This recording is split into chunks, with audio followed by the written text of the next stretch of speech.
Hola mis amigos, vamos a continuar con este video que pertenece a la parte de probabilidad y estadística, técnicas de conteo, y el tema del día de hoy es principio fundamental de conteo. La intención aquí es explicarte en qué consiste el principio fundamental de conteo, tomando como referencia que anteriormente habíamos visto el tema del diagrama de árbol. Ahorita vamos a ver cómo vincular ambos procedimientos. Vamos a resolver en primera instancia este ejemplo que te tengo aquí y posterior a eso vamos a cerrar el video del día de hoy con la explicación de qué consiste el principio fundamental de conteo. Ejemplo 1, un helado se puede comprar en cono o en vaso y en los sabores de fresa, vainilla o chocolate.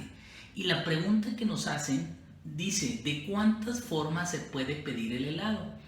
Algo que es bien importante en las técnicas de conteo es que en ocasiones vamos a poder resolver a través de algunas técnicas el mismo problema. Aquí la cuestión va a ser que tú tomes la decisión de cuál método te es más sencillo, te es más práctico de resolver en un momento dado. Entonces, vamos a analizar este ejemplo. Es una situación real en la que a lo mejor tú un día vas a un lugar donde venden helados y tienes esta situación tal cual, ¿no? Entonces dice que el helado se puede comprar en dos formas o en dos presentaciones. Una es en cono. Voy a hacer un dibujito aquí a ver si me sale, que espero que sí. Imagínate que tú compras un helado, ¿sí? A través de un cono. Esa es la opción 1, y la opción 2 dice que es un vaso, ¿sí? Cono o vaso. Entonces imagínate que aquí tenemos un vaso y aquí nos pueden servir también el cono. Esas son las primeras dos cosas. Entonces el primer suceso, usando un poquito los conceptos que acabamos de ver acerca del principio fundamental de conteo o de las técnicas de conteo, es que tenemos que tener o existen sucesos. Los sucesos son como las características que se van presentando. Por ejemplo, la primera característica es pues el tipo, en este caso, de opciones en que me pueden servir el helado, en este caso en cono o en vaso. Número 2 dice, tenemos en sabores de fresa, vainilla o chocolate. Entonces, una cuestión que es bien importante es que si tú eliges la opción 1 o la opción 2, en ambas vas a tener tres opciones. Tres opciones, ¿sí? Puede ser de fresa, en el caso del cono, puede ser de vainilla o puede ser de chocolate, en ese orden, por decirlo así. Y en vaso es exactamente lo mismo. Puede ser en fresa, de vainilla o de chocolate. Entonces esas opciones tenemos ahí. Ahora, ¿cómo podrías en un momento plantear, decir, bueno, ya identifiqué los escenarios que tengo en ambos casos? Tengo primero, en el primer caso, pues el tipo de presentación que voy a tener en el helado, y en el segundo escenario o suceso voy a tener los sabores que me puede presentar en un momento dado cada uno de ellos. Entonces, si hacemos una combinación, voy a poner aquí como resultado, por decirlo así, cono de fresa. Lo voy a abreviar con sus iniciales, cono de fresa. En el segundo caso puede ser un cono de vainilla y en el tercer caso puede ser un cono de chocolate, ¿sí? Ahora, en el caso del vaso, usando también el mismo patrón de las iniciales, uso un vaso de fresa, puede ser un vaso de vainilla o puede ser un vaso de chocolate. Entonces, si nos ponemos a analizar todos estos resultados, tenemos un total de 6 formas diferentes, 6 formas distintas de tener un helado, ya sea en cono o en vaso. Y eso, si te pones a analizar, dices, bueno, eso fue un diagrama de árbol, no fue un principio fundamental de conteo. Entonces, ¿qué es el principio fundamental de conteo?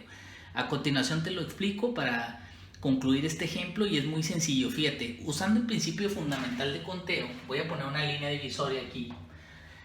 Es lo mismo, pero haz de cuenta que lo que vamos a hacer aquí en el principio fundamental de conteo, por ejemplo, ponemos un paréntesis y vamos a clasificar. Por ejemplo, en tipo van a ser como la presentación en que me pueden servir el helado. Ya dijimos que tenemos solo dos presentaciones, en cono o en vaso. Entonces aquí directamente ponemos su valor numérico, que es 2, ¿ok? Y después decimos, ok, ahí está el primer evento suceso, que es el tipo de forma en que me pueden dar el helado. Y el segundo evento suceso son los sabores. ¿Cuántos sabores diferentes tengo que me pueden presentar en este caso para servir el helado? Y pues son 3, ¿no? Fresa, vainilla o chocolate, ¿sí? Entonces el principio fundamental de conteo me dice que si yo tengo n cantidad de sucesos, un suceso, otro suceso, determinada la cantidad de veces que se repite o que existe como posibilidad, el producto de eso me da el número de formas diferentes. Si yo multiplico las dos formas diferentes que tiene el tipo de presentación con los números de formas diferentes de los sabores que existen, me da 2 por 3, 6 formas diferentes de poder obtener un helado. Y esa sería la solución de ese problema usando el principio fundamental de conteo. Está fácil, ¿no? Entonces solo es cuestión de analizar el problema y, como te digo, ambas técnicas son válidas para poder resolverlo, ¿ok? Ahora ya nada más vamos a confirmar en qué consiste el principio. Acompáñame. En esta definición muy sencilla, si un suceso se puede presentar de n1 formas, otro se puede presentar de n2 formas. Entonces, el número de formas en que ambos sucesos pueden presentarse en ese orden es n1 por n2 formas distintas. ¿Qué quiere decir esto? Que si nosotros tenemos una serie de sucesos, como en el ejemplo que poníamos de los helados, la cantidad de opciones en que nos podían servir el helado, por un lado el cono y por otro lado el vaso, ¿no? Entonces ese sería un suceso. Otro suceso, los sabores, vainilla, chocolate y fresa, que es el otro suceso. Ese sería N2, por decirlo así, basándonos en este principio. Y para citarte un ejemplo, porque este principio se puede aplicar a más situaciones o más formas distintas, vamos a agregarle un tercer elemento, por poner un ejemplo, que sería N3, que imagínate que tienes unos adicionales que puedes agregar al helado. En este caso sería chispas de chocolate o chispas de colores, por decir dos formas en que puedes agregar adicionales al helado. Entonces ese sería N3. A lo que voy es que el principio fundamental puede aplicar a 3 o más formas distintas. Más importante es identificar cuáles son cada uno de esos sucesos y cuántas formas distintas hay de cada suceso, para posteriormente, a través del producto, resolverlo con el principio fundamental de conteo. Nos vemos en el próximo. Adiós.